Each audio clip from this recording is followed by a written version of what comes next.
change is inevitable, but why does it scare us so much? Let me share a quick story. It was about 18 years ago and I was offered a job in a new country. It was everything I wanted, but suddenly I felt myself paralyzed with fear. The thought of leaving my comfortable life, my amazing apartment, my friends, my family, my favorite football team or soccer team, all of that sent me into a spiral of anxiety. Does that sound familiar? That's what I wanted, but the anxiety was huge.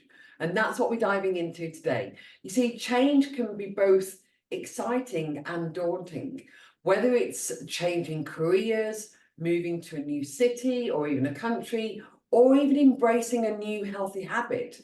Change often brings up a sense of fear. So why is that? By the end of this video, you'll have 4 powerful strategies to help you not just cope with change, but thrive in it. So first, let's talk about why change freaks us out so much. You see, our brains are wired for survival.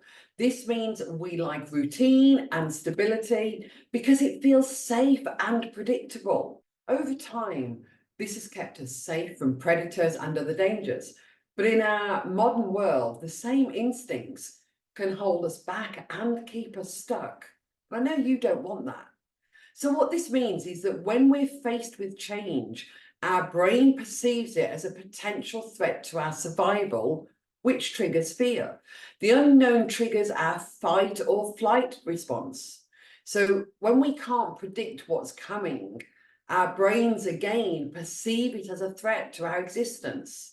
So this is why even positive change, like a promotion, becoming a parent, getting married, can feel scary. And also we tend to overestimate the risks and underestimate our abilities to adapt. Think about it for a minute. How many times have you worried about something only to find out it wasn't nearly as bad as you imagined? You see, as a reminder, change often requires leaving our comfort zone.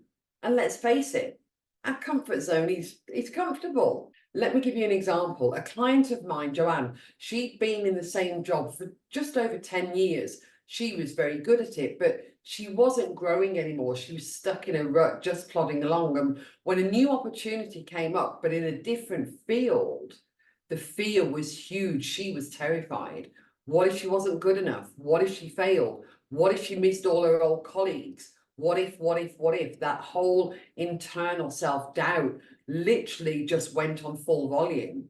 Now, these fears are all normal, and perhaps some feel familiar to you right now. But here's the good news. You don't have to be held hostage by fear. So let's dive into how to navigate change successfully. So the first tip is to shift your focus from what you might lose to what you might gain. So for example, when I was considering that job offer overseas, I was so focused on what I'd be leaving behind that I almost missed the incredible opportunities that lay ahead. Once I started to focus on what I could gain, new experiences, professional growth, the chance to live in an exciting new country, my perspective completely shifted. Now, the reality is every change will come with losses and gains. So the key is to focus on the potential benefits rather than the drawbacks.